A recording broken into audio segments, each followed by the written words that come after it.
Welcome back, Benjamin. Thank you. That's me. I drank a bit of Red Bull.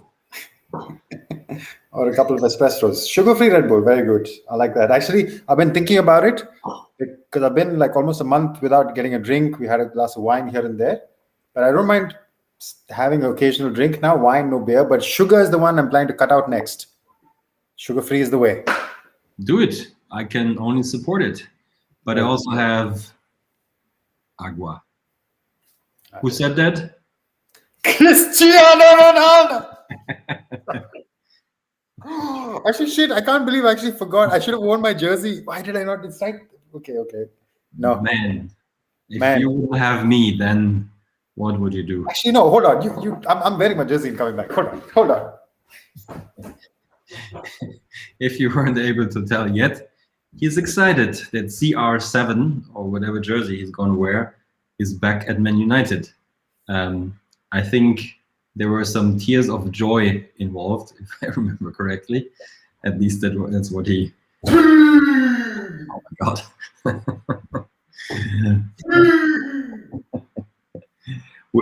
Man, we're a very serious content production company. So what's his new number? I don't know. We'll see. But he scored 2 amazing goals yesterday. He's playing in red. That's all we care about. Okay, let's get on with the show. Maybe he'll pick number 5. Maybe he'll pick 5. Sure. Why not? Excellent. Because his favorite SportsTech live show where he informs himself about the latest tech news has 5 topics every week. Good job. Okay, I understand you want me to start. I'll do so. Yes, we are talking about this guy. Let me scroll up, then you know what it's about. Cole Morgan is the CEO of SnapRace, as you can read from the headline. It is a fundraising startup, and they raised a significant amount of money, $90 million. And we realized that A, I mean, that's a lot of money, and B, we have not really covered that topic yet. So we want to give you a little idea of what this fundraising company is about. Because there are sports tech startups out there, like SnapRace, that help you and your club or team, or you being a coach, with getting some money for something useful. From the tech side, it's not so tricky, so it's not machine learning, artificial intelligence, whatever. It's just a website where you can say, hey, my team, I don't know, needs a new bus so that I can drive all the kids to a game, or I don't know, our locker room looks not so great, it would be nice to have a makeover. And this you can express there, and then you can try to collect some money. And let's check something. You say, I'm a team booster. And yeah, you can just super easily set up your request, and then ideally somebody puts some money into this. I'm just looking for an example. I think it was in here. Yeah, here, for example. This is what one of those fundraising initiatives looks like. Where did we go back? Wait a second. Less cookies, more dough, Benjamin. I like that line. Wait, I know it opened the pop-up. That's why, or a new window. That's why I didn't show it. So this is what it looks like. So yeah, that team, the Columbus High School, has asked for $170,000, and they raised exactly that at the end of last year. And why did they ask for it? Because they say, your donations allow each young man in our program to represent Columbus High School in a first-class manner, consistent with the history and rich tradition of the school. I have not watched the video yet, but I would assume that, I don't know, they would wear proper jerseys and helmets and all that. And yeah, this is like one example of what you can ask for there. Yeah, just a quick and easy one to start. You need money, put it out there, find some supporters, and you get your money in the best case. Yeah, I mean, absolutely on point. Super simple fundraising platforms. There are plenty of, but I like one focused on educational institutions, schools and colleges that are looking to raise for their sports programs. Good job. And my most fun I had with this was fundraising platform SnapRaise with 90 million raise. I was trying to get as many raises in a sentence as I could. Yeah. Fantastic. What's your first topic? Next, actually, I really like this story. It's from EA Sports, and they're opening, apparently, or they have opened patents for accessibility tech. Now, what that means is basically for anybody who's disabled in any way, shape, or form, EA Sports has owned or currently owns patents which will help them with gaming. As you can see from here, they have a much celebrated Apex Legends ping system, which had a patent which was filed. I'll tell you what that is exactly, which was filed. And as soon as it was filed, this is what I like about it. As soon as the patent was filed, they listed a pledge to say it's open for anyone to use. So great. So what does this patent actually include? So a couple of things. There is team-based gameplay without hearing or speaking. So it's an alternative to voice chat. So anybody who's hearing or speech impaired, they can use this for gaming. They also have another patent for something which is more accessible to people with color blindness and low vision. Yeah, this tech automates, basically it adjusts the screen, and there's an image of it as well, of what the screen will look like to somebody with red-green color blindness. So it will look better to them. And there is also a personalized sound technology for hearing impaired that will modify or create music based on the level of hearing. Now, EA Sports is keeping this as open source code, which any platform can use for their games to then make those better and more accessible for people with any sort of hearing, vision, or audio impediment. Super on topic as well. And just to add it on quickly, because Tokyo 2020 in 2021 might be done, but the Paralympics are going on, and there's been a lot of cool stuff. In fact, for me, I've been actually tracking this on the news because India is having its best ever Paralympics. I mean, we're still like, I think, number 25 or 30 in the overall points table, medals table, but we're having a good year. There's been a lot of really great feel-good stories coming out of the Paralympics. It doesn't get enough attention every year, every 4 years, and it happens. So we just wanted to highlight quickly some of the cool tech that we've seen at the Paralympics. It's a really great article that is on the main Paralympics website. I mean, look at these blade runners, the incredible advancements in wheelchairs, which allows for badminton, for running, the changes in handlebars for cyclists. Is an amazing one-armed athlete, Joseph Bernier, who's able to do things with archery. Obviously, the blade runners I mentioned, Oscar Pretorius made them famous to start with, and now it's more and more accessible. So you're seeing a lot of great tech making it easier for people with disabilities to perform at the highest level. And obviously, these incredible individuals eventually set the benchmark or set a goal, an aspirational value that anybody else with a similar disability can aspire towards. So kudos to everybody who's involved, EA Sports, and of course, all the athletes at the Paralympics. Fantastic. I especially want to... A good story, no? Nice, good story. Absolutely. I'm amazed, especially by, I mean, also the Paralympics, great use of tech, there we see the result, but I especially like EA's initiative. I mean, yeah, fantastic. I mean, you can now speak from a business perspective. It's such an underserved, undervalued audience group, but I think that's not the point here, right? It's so amazing that people who, for whatever reason, cannot enjoy sports as much as other people can do it, now get some support and bringing that joy to their life. That's just an amazing story. So that's why I full-heartedly support that initiative. And gamers be gaming, man. Gamers be gaming. They must be gaming. Yeah, speaking about games, that's the next topic. It feels almost sort of irrelevant now compared to this. It is also about gaming. We're coming to the world of NFTs, but now you should know that I'm a bit into that topic. And we talked about Sorare before, you know, that platform that has digital player cards from soccer teams, like some of the most famous ones in the world. And with those soccer cards, you can also play a fantasy sports game. And there is one particular company that let's say, uses the success of Sorare for their purposes as well, and that is called SorareData. I think they're even okay with the name, so they know about that company, so no lawsuits or anything there. And that company, we're going to have a look at their page in a second, also collected money. So today is also a lot about collecting money.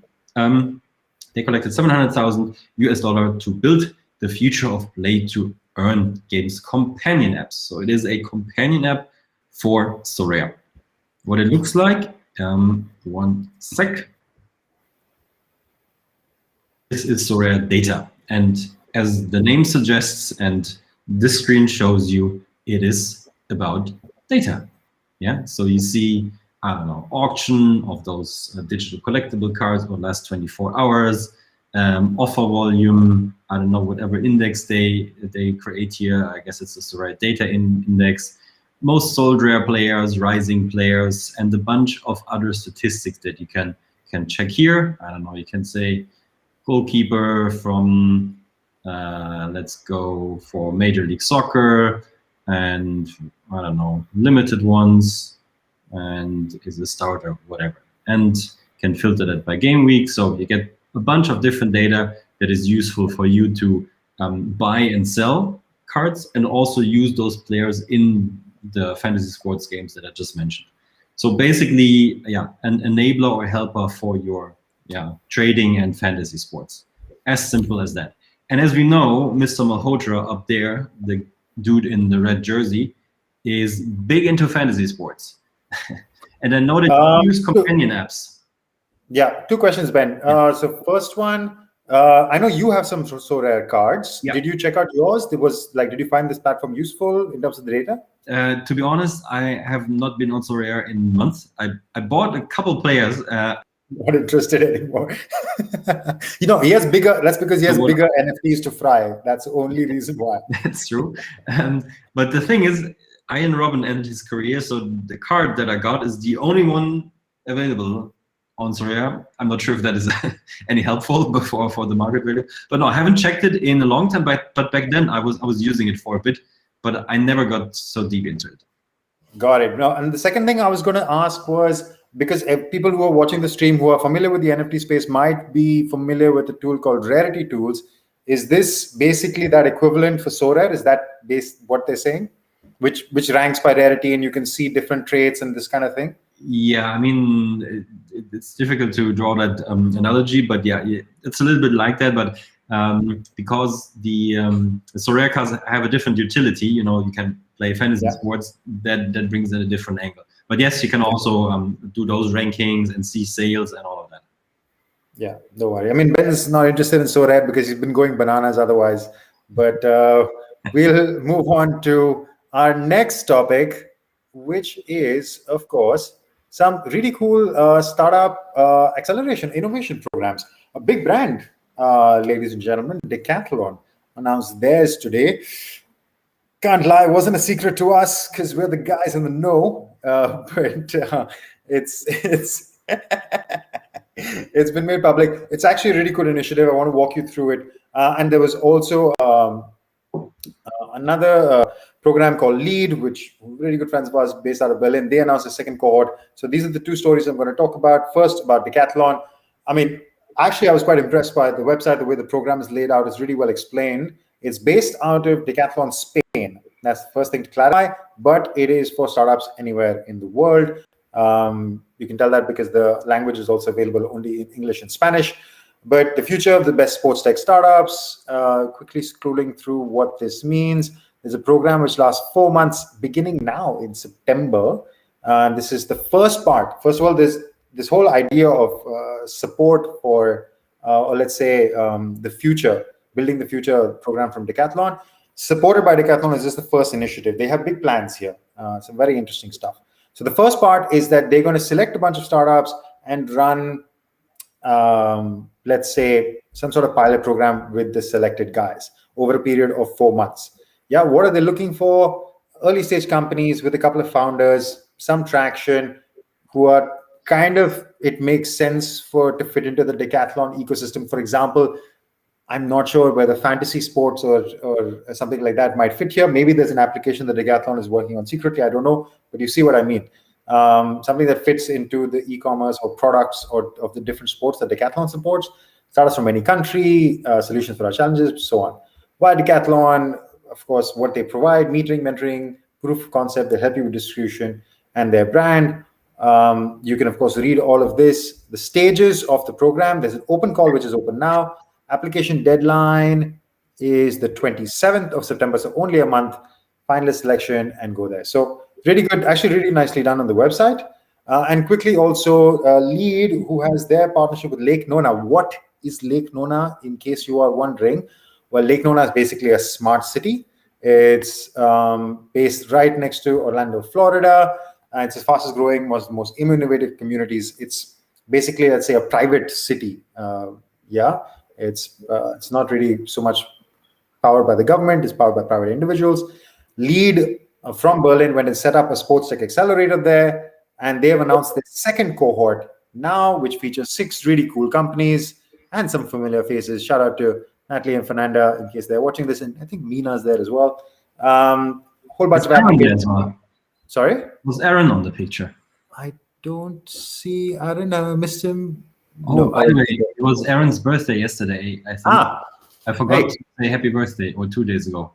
Happy birthday, Aaron. We'll send you this clip from YouTube. There he is on the lower left. There's Aaron. Yeah, there he is. Shit, how could I miss it?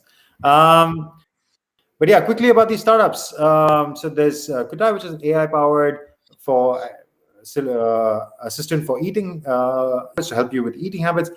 Oxyware is an ear wearable for oxygen monitoring. Point was, again, biometric health data. It's all health tech and sports tech, so a lot on that side. Smart compression solutions. IndieFit was, which one was this? Equips fitness and wellness entrepreneurs, so tools for fitness entrepreneurs. And this is something about lights, Flumina. Some interesting companies and full power to 2 really cool programs. Yeah, first of all, thank you for reading 2 entire websites. That was fun. you literally went through this like. Okay, there's some important stuff to highlight, man. Deadline, there's a finalist selection. Great. No, just kidding. Before I come to my actual comments, there is a question in the chat, and maybe you might want to answer that one. No, it is not for us. Which is why I show the full website. See, startups from any country for us to answer your question. It is based, it is hosted out of Decathlon Spain. They're the ones driving the initiative. Decathlon, you might know, is in France and Canada, but this is not connected to the home offices. Decathlon Spain is running this separately, but it is open for any startup anywhere in the world. Yes, Ben, now your comments, please. Yeah, I don't have too many, to be honest. No, I just wanted to zoom out a little bit, and for whoever is not so much in the sports tech industry, just wanted to highlight again that those kind of programs are used to support startups in some way, right? So I don't know if you're doing sports, I don't know how interesting that is for you, but all the cool tech that you might get at some point, like which is mature tech that you can buy somewhere, there's a chance that it went through some of those programs here. And I mean, Decathlon is a big brand, obviously has some power to support startups, like Ron said. leAD, especially with the Lake Nona Corporation in the US, has some power and lots of experience there. So yeah, always good to have a look at them, to know what is maybe happening in 2-3 years of time. So that's what I like. And little alpha, as the new cool kids on the block say, I think leAD is going to announce something next week, but I cannot say anything. Ooh. And you don't know it. Actually, I don't know it. Okay, fine. Let's we can take this offline. What's next? What's that top story, Ben? And that's a big one, actually. Big one. Oh, yeah. Wait, I'm not even well prepared in all my enthusiasm here. The top story involves a big company, and that company, you might be familiar with this, is called Facebook. And Facebook, yes, is entering the fantasy gaming market. And unlike Ron, I'm not going to read the entire article, so I'm just going to summarize it for you. And I had some question marks. I know that you've read it as well, and maybe we can discover it together. So first of all, why does Facebook do this? Because they have realized, oh surprise, that our population, especially in the US, spends a lot of time on social apps. And of course, they don't like that a huge part of that is TikTok. So what Facebook likes to become is the second screen companion. We talk a lot about companion apps today for live events. And what better way would there be, besides actual betting and gambling, than to go into the fantasy sports market? I mean, all the big companies have discovered the sports industry for them. I mean, we talked about Google, about Amazon. Might it be TV rights? Might it be physical devices? And gambling and fantasy sports is also part of that. And Facebook has a large audience, as we know, so they can push that towards the audience. Now, where I have questions, though, is what are they exactly offering? Because the article says they have simplified versions of the fantasy gaming games that you might know already, where you have a group of friends and you pick some players or whatever. So it's a simplified version where you can do some in-game choices and all that. But it's also, and I'm not sure if I would call it fantasy gaming, it is also, as they say, for popular TV series like Survivor or The Bachelorette. And are we going back to Brandy and Monica, or what's happening now? So I don't know, can you, like, during the show, I don't know, guess who gets voted out, and I don't know if he or she is gonna kiss the other person or whatnot. I guess it's something like this. Like I said, I wouldn't call it fantasy sports anymore. They start with one simple version, and the article says in the month ahead it will be followed by other games. Here we see the MLB home run picks. So they obviously go towards the big sports. That is what I got from the article. I mean, the reasons are clear, details not so much. What does our fantasy guru think about it? I mean, even from the details, again, Ben, if you would read the articles. No, I mean, jokes aside, but I mean, the formats there are pretty simple. Pick and play is what it says. This is also in partnership with Whistle Sports. So these are guys who've been doing these games for a while. So you pick a team, you earn some points based on whatever algorithms that they set up on performance in real life, and you have leagues with your friends. I think the format is really simple. And also I think they also have a streak. It also said, building a streak of correct predictions. So doing those, so a couple of different formats of fantasy. The streak one is actually on a hot streak, very popular in the fantasy world right now. And as Ben said, they're expanding to other games, the MLB one. What I find most interesting is that the whole idea of the connection to TV shows, actually, of course, it's not fantasy sports, but it's still a fantasy game. And it's still driving that engagement, second screen and all that, because a lot of the stuff already happens. I am a big Bachelor fan, actually, not Bachelorette. Actually, I'm a big Bachelor in Paradise fan. Anybody who's ever watched that, Ben has put on his camera and disappeared. He's disassociated himself from me. No, because like they're super fun, amazing trash TV. But no, people go nuts. People go nuts. There's so much conversation on social media for it, and who's being picked and who's being voted out. So it makes a lot of sense, these type of games. Why Facebook is doing it clear. Again, fantasy is a big play, and we always bring the conversation. Remember, any conversation around fantasy is a conversation that is very close to betting, right? So Facebook is also clearly setting up a free-to-play game where they have the user base, and potentially they will monetize these users as they push them. I don't know on the Survivor and Bachelor kind of games and what betting happens there. I know there are betting platforms that take real money bets for those as well. But definitely on the sports side, these will be free-to-play games which might have some ads and might lead you in that betting direction, where the cost per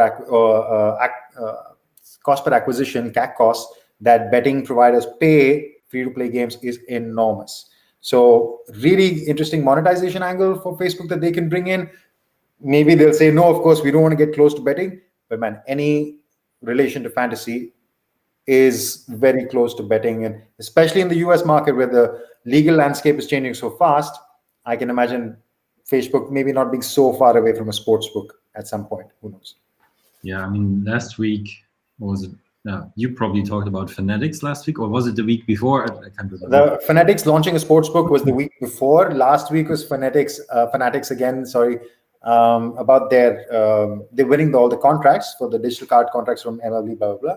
And this week again in fantasy sports. So we're in this fan engagement, connecting with the fan is becoming a very, very hot topic. The sports You're turning them into gamblers.